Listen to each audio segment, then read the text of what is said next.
Human immunodeficiency virus is the agent of acquired immune deficiency syndrome and related syndromes.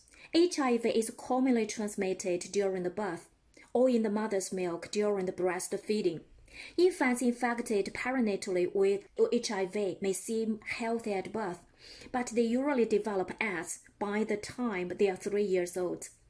As in adults, the disease slowly destroys a crucial component of the immune system, CD4 positive T helper cells, and leaves the infant vulnerable to repeated infection, parotid gland infection, diarrhea, bronchitis, and chronic middle ear infection and pneumonia are very common in infants with AIDS. The mean survival time of infants diagnosed with AIDS and pneumonia is 1 to 3 months. HIV infection is also correlated with an increased rate of low birth weight, intrauterine fetal death, and preterm birth. In 2002, it was estimated that more than 40 million people worldwide were infected with HIV. From 1984 to 1992, the number of babies born with AIDS increased each year. This virus sometimes can cross the placenta from an infected mother to infect the unborn fetus. It's important to note that 25% to 40% of babies are HIV positive if their mothers are HIV positive and remain untreated with anti-HIV therapies.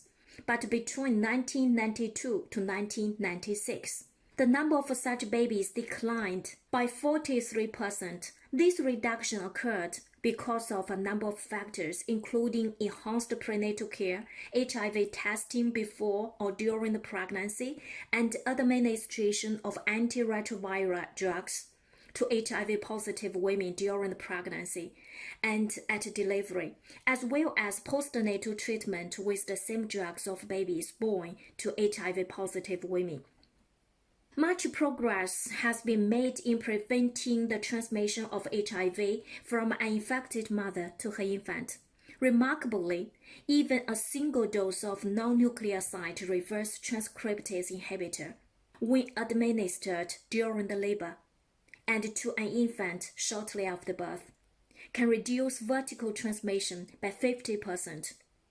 With the availability of antiprotease inhibitors used in combination with other antiretrovirals, transmission can be reduced to less than 2%.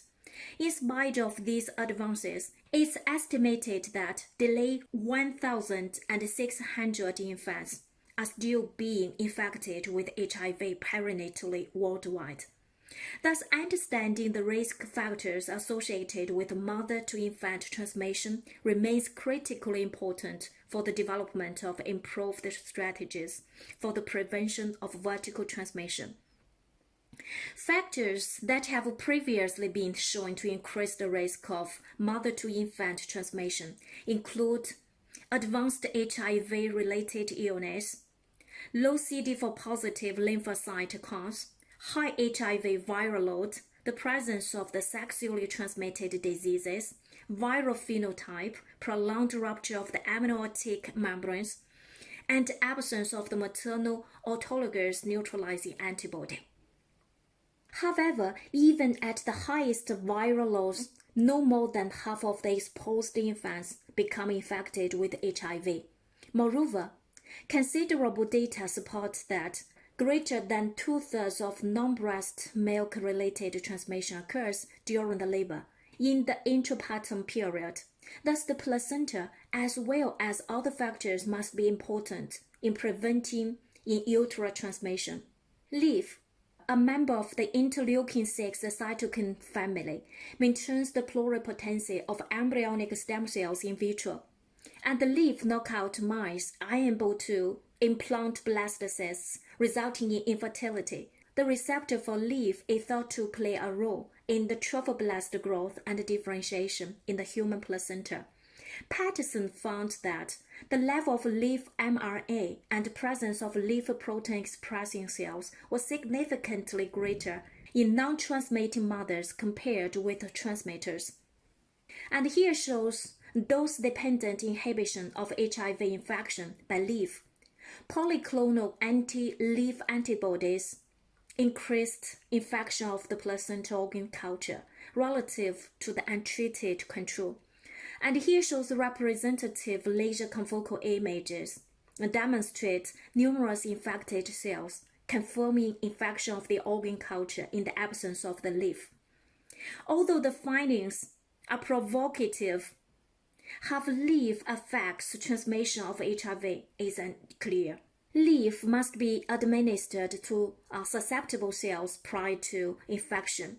Whether HIV infection of the placenta decreases the production of the leaf, making placental transmission of the virus more likely, or whether the constitutive expression of leaf is lower in some placentas than others, is unclear. Anyway, these findings demonstrate a novel pathway for endogenous HIV suppression that may prove to be an effective immune therapy for HIV infection. The application of these novel approaches may further increase the ability to efficiently and safely interrupt transmission of the HIV from an infected mother to her infant.